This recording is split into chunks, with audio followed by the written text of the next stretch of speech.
안녕하십니까. 거문아TV 시청자 여러분. 여러분들을 사랑하는 이교수입니다. 그동안 재밌게 살았습니까? 오늘은 여러분들 만나니 너무 반갑네요.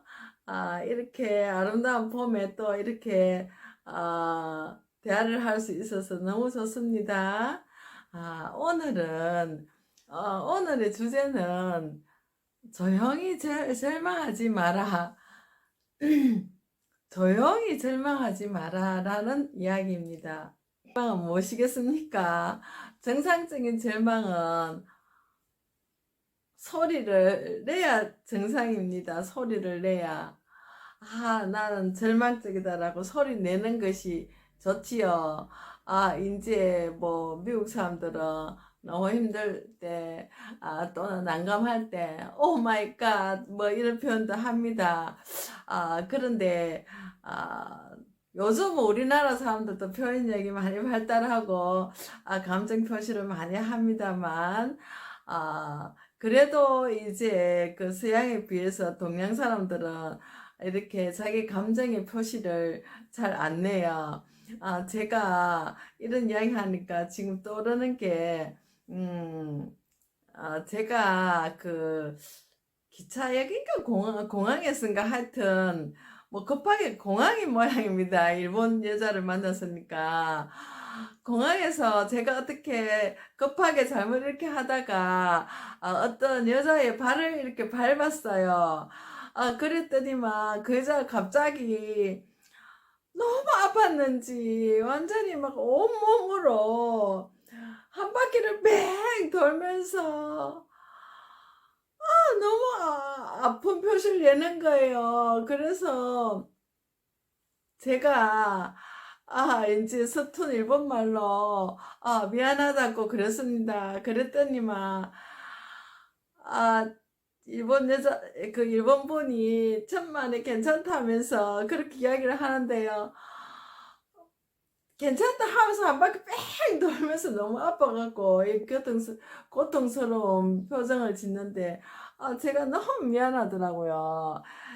그런데 예를 들어서 보통 사람들 같았으면 그게 약간 나라마다 조금 민족성 그 성격이 다 틀리겠지만 좀 우리나라 사람들 같으면 저는 그렇게 한 바퀴 뺑 돌면서 고통스러워하기보다 먼저 아픈 거는 뒤에고요. 먼저 좀 보고 다녀라면서 사람 죽겠다. 좀 보고 다녀라. 발을 이렇게 밟고 다니냐. 그랬을 것 같아요. 그러고 난 뒤에 이제 막 아프다 그랬을 건데, 이 사람은 그뭐 일본 사람이라고 다 그런 건 아니겠지만 그 여자분 좀 교양이 정말 풍부하신 분 같아요. 뭐 한 바퀴 뺑 돌면서 막 그냥 아프다는 표시를 하면서 상대방에게 별로 기분을 나쁘게 하진 않지만 미안한 마음이 생기게 하는 그런 모션. 그게 생각나네요. 그런데 오늘 주제는 조용히 절망하지 마라 이 말입니다. 그 말은 자기의 절망에 대한 소리를 내라는 이야기입니다. 그러면 제가 또 기억에 하나 떠오르는 것이 있는데요. 옛날에 제가 제 친구랑 어디 갔느냐 하면은 동해 바다를 놀러를 갔어요. 그래 헤엄도 못 쳤지요. 그때는 아주 어릴 때 이야기입니다. 뭐 그렇게 어린 건 아니고 고등학교 한 뭐 2학년 뭐 1학년 그 정도 됐을 겁니다. 친구하고 동해 바다를 갔는데 동해 바다는 몇 발짝 어떻게 그냥 놀다가 순식간에 잘못 발 디디면 검색 깊은 데로 들어가게 돼요. 그런데 이제 혹시나 싶어서 이렇게 주부를 들고 들어갔거든요. 들고 갔는데 이제 그 친구는 저는 좀 바다 부근에 어릴 때 많이 다녔기 때문에 바다랑 좀 익숙하지만 헤엄은 못 쳤어요. 그때만 해도 수영을 못 했거든요. 그런데 그 친구 갑자기 쑥 하니까 기분이 들어가니까 갑자기 주부를 쥐고는 뭐 고개를 완전 뒤로 해갖고 막 그냥 뭐 엎어 하면서 막 그냥 정신을 못 차리는 거예요. 이렇게 주부를 잡고 뒤로 저는 이렇게 엎드려서 그 친구를 보고 있고 그 친구는 뒤로 이렇게 해서 엎어 하고 난리 났어요. 그런데 지금 상황이 당장 둘이 파도 세게 치면 빠져서 죽게 됐는데도 저는 그렇게 우스운지 왜 웃었느냐. 그 친구가 막 눈을 뒤로 해가지고 막 엎어 하니까 그 모습이 저는 뭐 불쌍하고 큰일 났다 이제 빨리 구조해야 되겠다 이런 생각을 해야 되는데 그거는 뒷전이고 일단은 너무 우스운 거예요. 심각한 상황이 그렇게 우습게 보이는 거예요. 그것도 숨도 못하는 주제에 그래서 계속 근데 나중에 심각하게 얘가 자꾸 물을 먹는지 이래 하면서 계속 뒤로 이렇게 자꾸 막 그냥 이제 걔가 힘이 없어서 손을 놓게 되면 큰일 나죠. 그런데 양사방 둘러봐도 사람은 우리를 구조해 줄 사람은 아무도 없고요. 망망대해 바다인데 둘이서 그 바다에 놀러 가가지고 그런 사건이 벌어졌어요. 그런데도 이상하게 저는 걱정이 안 되고 자꾸 웃음만 나와요. 이제 그 정신을 차려보니까, 이거 빨리 좀 어떻게 우리가 이 상황에서 빠져나가야 되겠다 싶은 생각이 들어서, 어떡하나 이러고 있는데, 마침 그때 똑딱배가 저기서 지나가는데, 제가 좀 구해달라고 막 난리를 치고 울고불고 해야 돼. 자꾸 웃음이 나서, 웃으면서 여기요, 이래 하면서도 자꾸 제가 웃으니까, 그 사람들이 장난치는 줄 알고 가려고 이래 하다가 제가 자꾸 이제 이렇게 이게 좀 와봐라 하면서 막 이렇게 손을 이렇게 하고 난리를 치니까 그렇게 가까이 오더라고요. 그 배가 가까이 오더니만 제가 자꾸 웃고 심각하지 않으니까 이게 빨리 구해줄 생각을 안 하고 놓쳤던 기타 하나 막대기를 이게 배라 그러면 여기서 그 막대기를 착 이렇게 물에 걸치면서 이거 타고 올라오세요 이렇게 하는 거예요. 그래서 그래도 너무 감사하잖아요. 가다가 그냥 갔으면 큰일 날 뻔했는데 그래서 그거 타고 올라가서 살았거든요. 그러고 난 뒤에 그 친구 절대 저하고 바다에 안 가. 그 이후로는 그 친구는 바다에 안 가요. 저는 그래도 계속 갔지만 지금도 한 번씩 쟤라는 사람이 이해가 안 되는 게 그 상황에서 웃음이 나옵니까? 근데 저는 그것도 너무 우습더라고요. 근데 내가 죽는다 이런 생각보다는 그는 현재 상황이 그냥 너무 우스운 거예요. 그랬는데 마침 안 죽으려고 하니까 사람이 와서 살기는 했지만 지금 생각해도 우스운 거예요. 그때 내가 왜 웃었을까? 참 심각하고 어머야 큰일 났다 이래야 되는 상황에 제가 웃었다는 게 이해가 안 가요. 그런데 그때 살려달라 할 때는 절박하게 막 이렇게 울면서 소리쳐야 되는데 저처럼 웃으면 안 되겠지요. 예, 그런데 이제 또 어떻게 보니까 제가 살면서 너무 힘든 일 많이 겪었지만은 그래도 제가 이렇게 웃었기 때문에 병이 안 나고 이때까지 살아온 것 같아요. 이제 또 심각한 상황일수록 더 좀 많이 웃었고 이러니까 몸에 이제 뭐 심각한 스트레스를 안 받으니까 그래도 요만큼 유지를 하고 살아온 것 같아요. 근데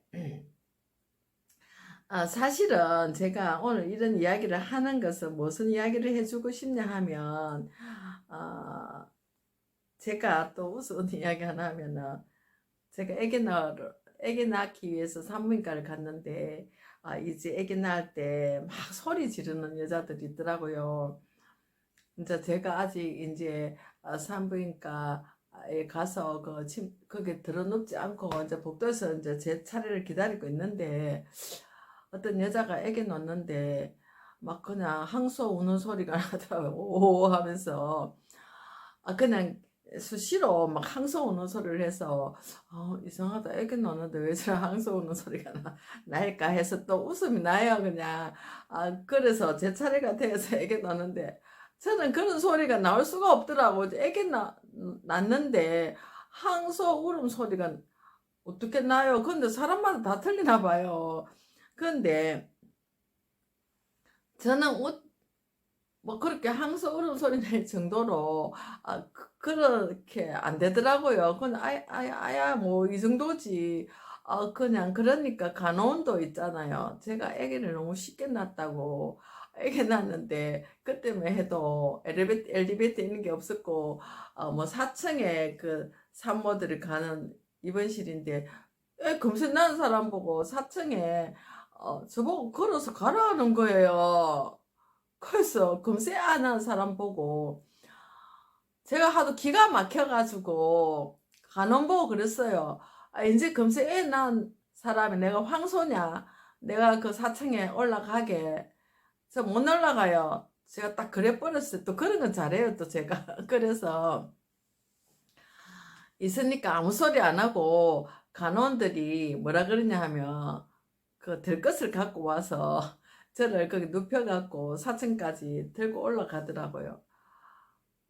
그런 적이 있었어요. 지금 생각하면 그때 내가 만약에 간호원들 이야기 듣고 알았어요 하면서 걸어 올라갔다면 제가 다리가 지금 나이 들어도 다 망가져가지고 뭐 병이 생겼을지 몰라요. 금세 애 낳은 사람을 금세 아무렇지도 않다고 걸어 올라가라 하는 데가 어디 있습니까? 그때만 해도 간호원들 왜 그래 무식했는지 모르겠지만은 하여튼 그렇습니다. 그런 경험이 있습니다. 그런데 제가 또 그런 대처는 또 잘하지요. 이건 아니다 싶으면 그 자리에서 이제 아니다라고 딱 이야기를 해서 이렇게 제가 심각한 상황에 가지는 않습니다.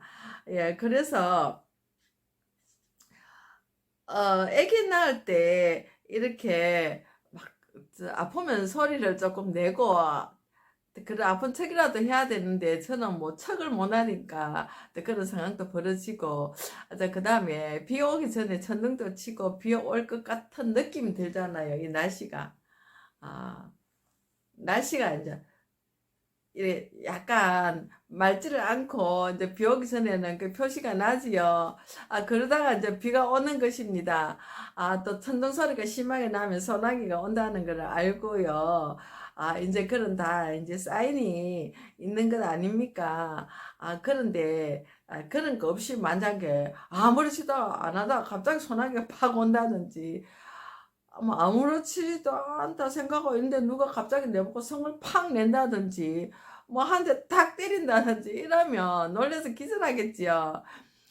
그러니까 사람이라는 것은 항상 뭔가를 표시를 해야 되는데 제 아는 분의 지인의 남편도 평소 때 아무 소리 안 하고 꼬박꼬박 이제 저녁 5시 땡 그러면 집에 들어오고 이렇게 착실하는 사람이 어느 날 갑자기 화장실에서 목매가 자살을 했거든요. 그러면 사람이 얼마나 놀라겠습니까? 절망을 하면 내가 왜 요즘 마음이 이렇게 아프다라고 부르짖어야 되는 거지요. 이야기를 해야 상대방도 거기서 이제 대책을 강구를 하겠지요. 혼자 앓으면 혼자 절망하면 그 뭐하고 똑같느냐 하면은 혼자 절망한다는 것은 마음의 변비랑 똑같습니다. 신체적인 변비만 나쁜 것이 아니고 마음의 변비가 있습니다. 마음의 변비는 바로 혼자 절망하고 혼자 절망할 때 소리 내지 않고 절망하는 것입니다.